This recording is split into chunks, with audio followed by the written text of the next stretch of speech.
네,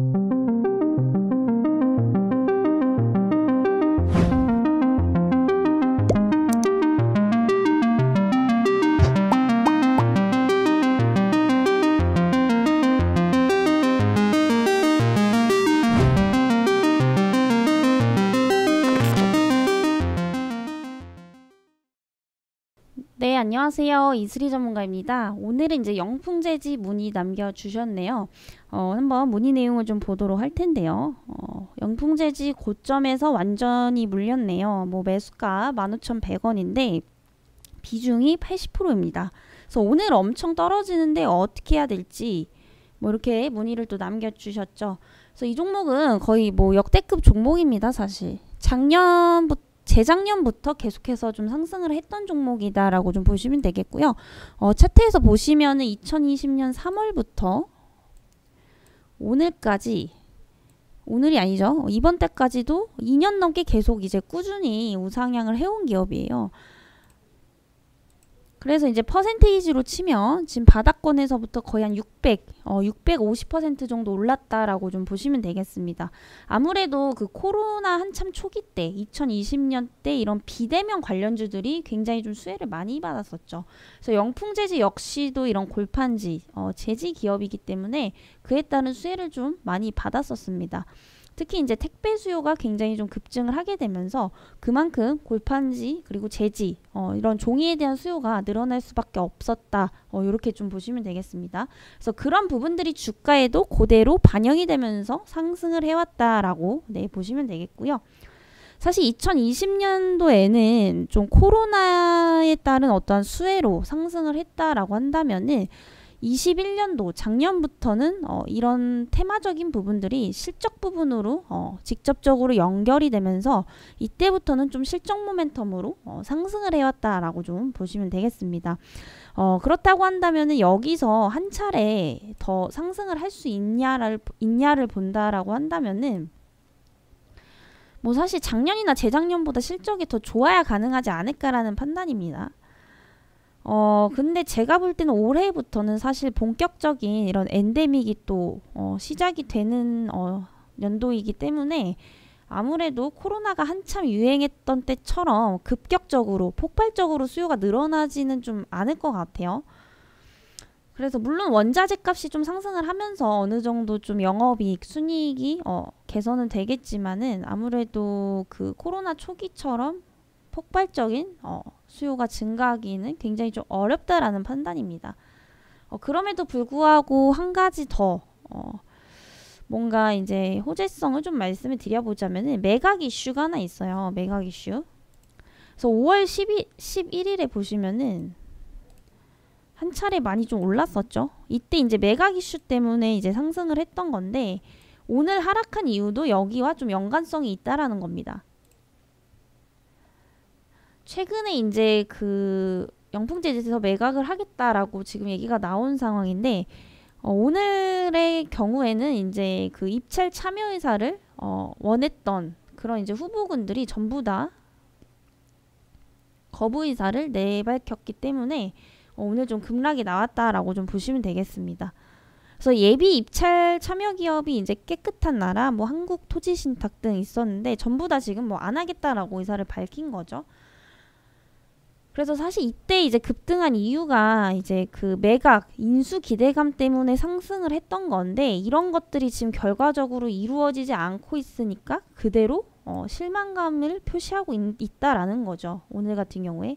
그리고 지금 매각이 언제 될지도 지금 모르는 상황이기 때문에 여전히 좀 불확실성은 가지고 있다. 이렇게 좀 보고 있습니다. 그래서 만약에 또 추후에 매각 이슈가 나오게 되면은 또 추가적으로 상승은 가능하겠지만은 일단 모든 주식은 이제 내 생각과 반대로 갈 때를 항상 염두에 두시면서 대응을 하셔야겠죠. 그리고 이제 문의 주신 분 같은 경우에는 15,100원대면은 지금 기준으로 봤을 때 상당히 고점이시기 때문에 반드시 대응을 하셔야 된다라는 겁니다.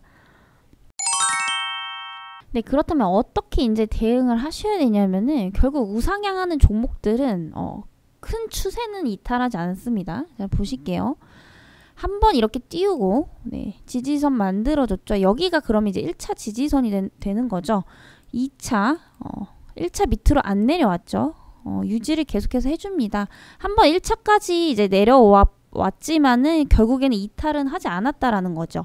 그리고 계속해서 우상향 추세로 간다라는 겁니다. 그렇다면은 이 종목의 이제 대응 방법은 결국에는 중요한 선은 이탈하냐 안 하냐의 차이입니다. 가격 전략으로 봤을 때. 그래서 제가 볼 때는 다시 한번 매집 이후에 들어올린 시기가 11,000원에서 만원대 구간대로 보이기 때문에 사실상 요 구간을 이탈하게 되면은 조정이 어디까지 나올지 모른다라는 거죠.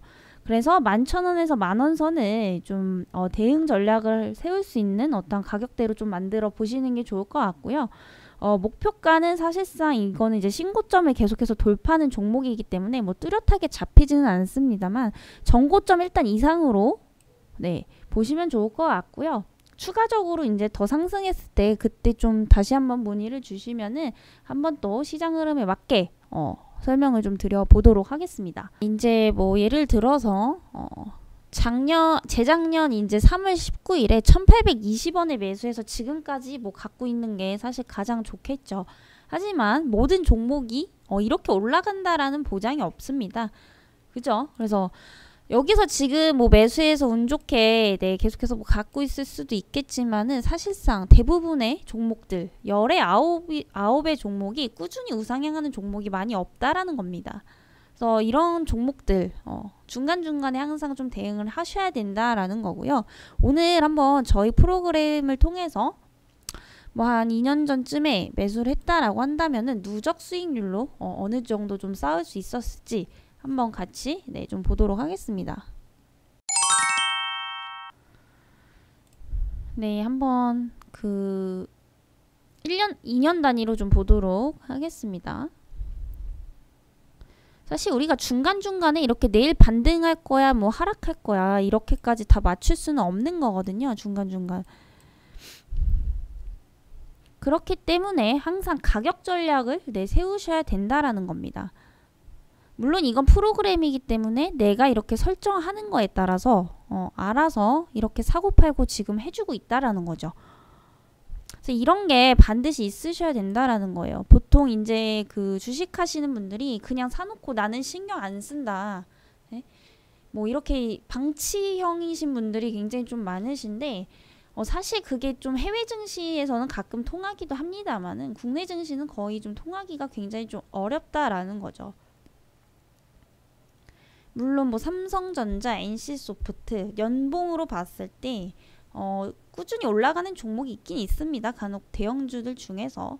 그렇지만 그 숫자가 많지 않다라는 거고 대부분의 이제 국내 증시를 하시는 분들은 약간은 좀 단기적인 관점에서 접근하시는 분들이 훨씬 더 많다라는 사실들을 좀 감안을 해본다면은 이런 가격 전략은 반드시 세우셔야 된다라는 거죠.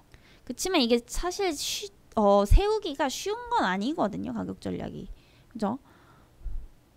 그리고 세운다고 하더라도 다들 이제 본업이란 게 있으시기 때문에 뭐 익절가를 놓쳤다, 나는 뭐 매도가를 놓쳤다 이러시는 분들도 굉장히 좀 많으실 거예요. 뭐 수익 났는데 꼬리 달고 내려와서 못 팔았다 이런 분들도 굉장히 좀 많이 계시더라고요. 보니까. 그래서 아무래도 그런 분들한테는 이런 프로그램들을 사용하기가 굉장히 좀 좋지 않나라는 좀 그런 판단입니다.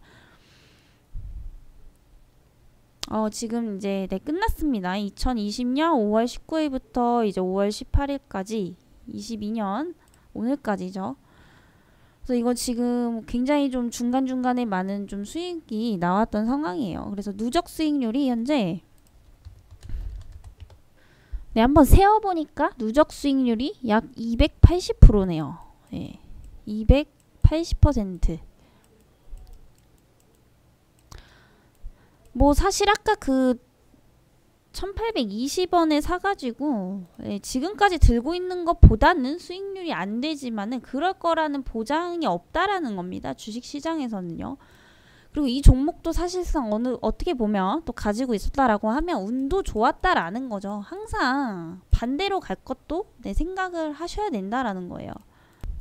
모든 종목이 다 매수하고 그냥 소위 말해서 존버한다고 해서 다 뭐 400%, 500%, 700% 간다라는 보장이 있으면은 사실 주식으로 손실을 보시는 분들이 없겠죠. 그래서 항상 그 미래는 우리가 모르는 거기 때문에 좋은 종목에 항상 전략을 세워서 진입을 해야지만 수익을 볼 수 있는 시장이다. 네, 이렇게 좀 마무리 드리면서 오늘 저희 이 프로그램이 또 궁금하신 분들은 아래 번호로 프로그램 문의다라고 문자 남겨주시고요. 저는 또 다음 시간에 뵙도록 하겠습니다.